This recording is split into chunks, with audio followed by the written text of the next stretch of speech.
Welcome. And if you're here with me live, I'm inviting you to chime in while I teach. If you don't know me yet, my name's Amy Engelmark. I'm the owner of Amy Engelmark Coaching, and I work with world influencers, business leaders, healthcare professionals, and I help people achieve really meaningful goals with more calmness, with confidence, and with joy. So if that's something you're looking for, listen in at the end because I have a gift for you. Today, I want to share with you on the topic of being still and being present, and how being still and being present can really help you feel calm as well as accomplish more. Because, like myself, my clients are people who are real go getters and they plow ahead and sometimes move at breakneck speed because they're such action takers. And that can get us in trouble. It can cause stress, it can cause relational problems, disconnection, it can cause health problems, and none of us need to face that cost. We don't need to pay that price, but we live in such a busy society with expectations that we put on ourselves that are unrealistic, that we actually cause problems we don't need to be facing.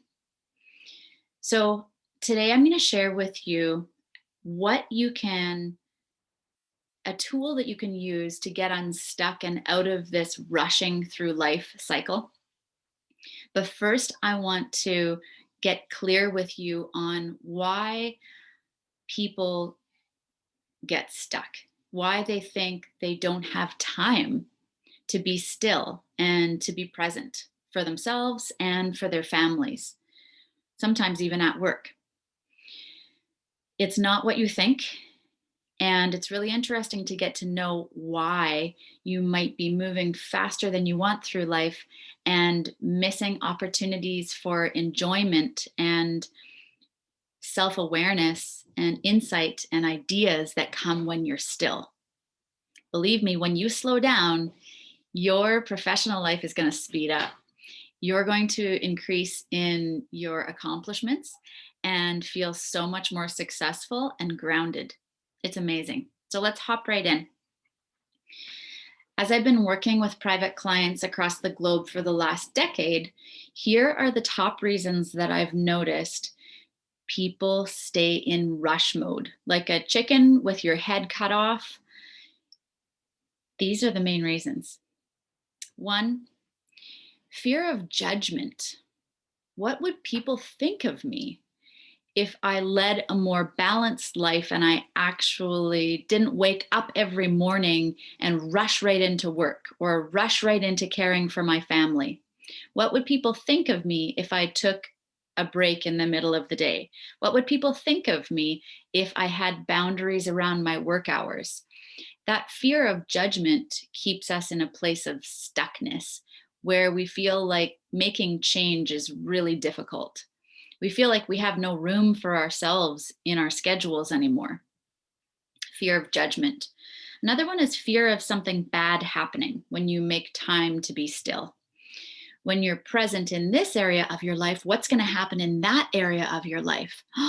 I'm going to drop a ball. That's for certain. So I can't be present with my family because then something bad's going to happen at work.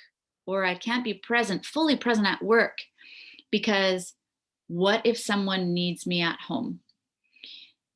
And sometimes there's another reason why we keep rushing through life. And that's because we don't feel like we're as important as other people or we're as valuable. And this one's hard to put your finger on if this is your issue that's keeping you stuck. But you know that you aren't seeing yourself as happy as your happiness isn't as important and you're not as valuable as other people if you're constantly putting other people first and you're not respecting your needs. Another reason you could be rushing through life is because you get a hit of good endorphins when people give you good feedback at work and you feel valuable and you want to keep feeling valuable. But because you're burning the candle at both ends, you can't continue at this speed, my friend. You have a capacity, and if it's not honored, bad things can start happening where you feel like you're a little bit like a robot now, not even able to slow down if you wanted to. Another reason is that you might not be respecting or honoring your needs by setting boundaries. That can be the reason that you're stuck in rush mode, is the practical application of a belief that, hey, I'm enough just the way that I am. And it's not all up to me. I can't save the world. It's just not humanly possible. And I have to step back from some things to honor myself because I'm equally important and I'm enough. The work that I've done is enough. And the world won't fall apart if I step back. So I'm curious if you're watching live on social media or if you're watching in the Zoom room with me right now as I'm training, what do you think keeps you stuck in this place of busyness and not being able to rest, not being able to slow down even if you wanted to, which is obviously why you signed up for this training or why you're watching maybe on YouTube? So check in with yourself. One of the biggest reasons that I have heard time and time again from private clients that I've coached or in my group coaching mountain movers is this discomfort. Let me tell you a story. One of my clients had such a discomfort around slowing down, and we weren't aware why she was avoiding this discomfort of slowing down until we discovered that she was trying to avoid some uncomfortable feelings. She was feeling really overwhelmed, and she felt like if she slowed down to address that emotion, it would engulf her and she would feel even more overwhelmed by what needed to be done in her life, who she needed to call, the changes she needed to make in her marriage so she could be happier. What came up was her emotions her to avoid them, or she wanted to avoid her emotions because otherwise she felt like they would just overcome her and be too much. And so she stayed busy because that was easier, way easier than actually facing them. So sometimes we don't slow down because we don't want to face the discomfort. We don't want to face what feels more uncomfortable. And so, listen to this, we bear discomfort and pain and anxiousness inside because we're avoiding facing the truth. We feel like it's going to take too long to process emotions or to deal with that situation. And so I'll avoid it by staying busy. But then you get trapped and it feels like you can't change. And I'm going to share with you what this one client did and some options for you now so that you can move from where you're at, which might be too busy, to learning how to slow down a little bit and be still so that you can be present and enjoy your life more. And I promise you, this is not going to take away from your productivity, it's going to increase your productivity. Studies show that even 10 minutes a day of slowing down to reflect or to plan or to pray or to journal, anything before you hop right into work that's a real deep connecting time with yourself or with God, is shown to save you an hour. For every 10 minutes that you spend slowing down to be still, your productivity will increase. You'll gain an hour back. So if that doesn't encourage you, I'm not sure what would.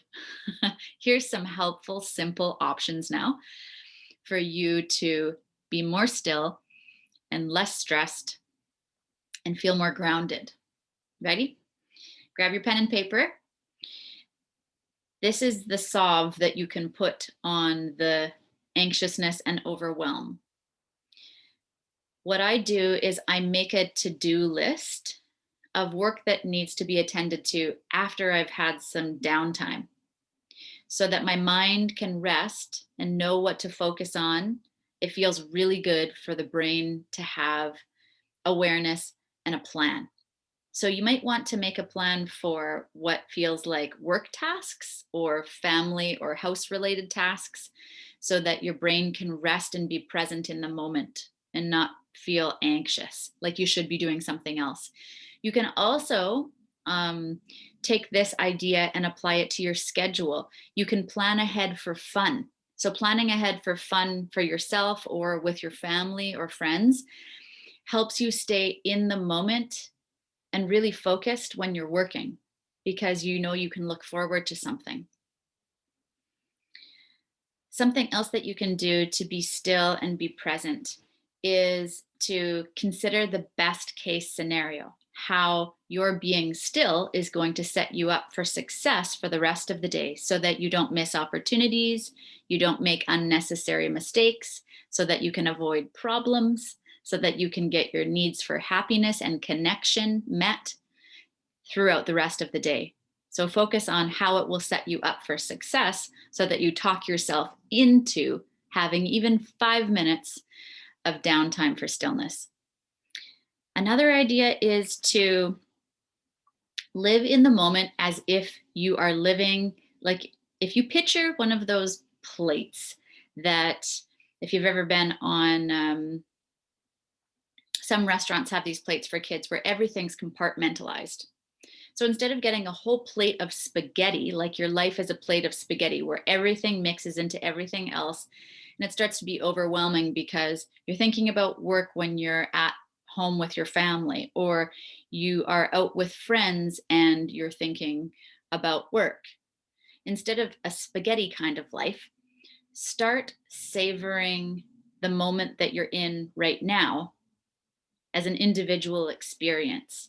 And when you practice living in the moment, it becomes richer, like a candy that you're sucking on for a long time, or like a rose that whose scent just seems to follow you around the yard. When you practice living in the moment, each experience seems to prolong, even if it's not in our the way we understand time, it actually becomes richer and you're able to sink deeper into an experience and find the quality in it. Something that helps is if you tell yourself, enjoying this moment is my only task. Enjoying this moment is my only task. And then my last suggestion for you is, instead of waking up in the morning and hopping into work or checking your phone or getting on your computer, give yourself just 10 minutes where you can contemplate the truth about yourself. You can focus on what day you want to create and how you want to show up. And you can mentally form that picture and a plan. Maybe you want to start with thankfulness, which is proven to change your mental and emotional state and help you see more of what's possible in your day instead of what you can't do or what you can't make time for. So maybe you want to start with thankfulness. There's power in thankfulness to change you and to change the environment that you walk into. Remember that when you are filled up and you are overflowing, then you are like a gift to the people around you. You don't give any gift to the people around you when you shrink and when you don't make time for yourself. So imagine the energy and the health and the ideas that you bring into your relationships when you have prioritized time for yourself, time to tune in for yourself, listen to your own needs, and tune out the world. So let me know if you have any questions, and if you have value that you took from this, please put it in the comments below. I would love to hear what your biggest insight was. And if this training was super valuable for you, maybe you just wanted to show up and get something for free, and that's all you needed today. And take what I've taught and run with it, because even one small nugget of value that I shared today can change the trajectory of your life, can deepen your relationships, can boost your health, increase your income. Yes, these practices increase your income because they make you more self aware. They can help you overcome daunting obstacles so that you can achieve meaningful goals. So, take one piece of my advice and put it into practice. Don't try and put everything into practice that I've shared. Remember that client of mine that I shared with you about how she was overwhelmed and she realized she was avoiding things that felt hard in her personal life by just staying busy? Well, now she's feeling much more connected. She's feeling like she can be there for her spouse and for her children. And she's feeling like, even though things haven't changed in her outer environment, inside there's way less stress, and she accepts herself more. And she still is able to have such a large capacity for the meaningful work she wants to achieve in the world. The changes in her were so big and so transformative, and they can be that way for you too. So you may have signed up for this for free, and that's so great. I'm glad. I hope it's been very valuable for you. And if you want to take this one step further and you'd like my mentorship and you'd like my eyes on your personal situation, then my invitation is, I can help you save a lot of time and a lot of stress and help you catapult towards your dreams. And if you'd like, I would set aside an hour of time for you to have a strategy session and map out exactly what you need so that you can achieve success that's defined by you. What would success and ultimate happiness be from your perspective? Let's map that out so that, practically speaking, it becomes more simple to create. So send me a message on any of these platforms where you're watching and book that time together. I have 3 spaces available and I would love to support you. No strings attached. I hope you have a wonderful day, and please pass this on if it was valuable for you so that you can help a friend who also would like to slow down so that they can speed up.